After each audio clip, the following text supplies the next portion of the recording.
مرحبا بكم بقناة المملكة الإخبارية. والآن إلى العناوين. عاجل استدعاء مبيمبا بعد إهانته لوليد الركراكي. والآن نترككم مع التفاصيل.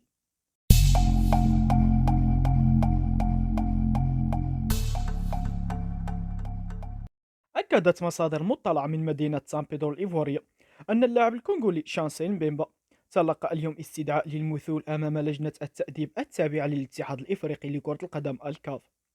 وجاء ذلك على خلفية تسبب اللاعب المذكور في اشتباكات بين لاعبي المغرب وجمهورية الكونغو الأمس الأحد، عقب مواجهة الفريقين ضمن الجولة الثانية من دور المجموعات بكأس إفريقيا في الكوتيفوار ساحل العاج.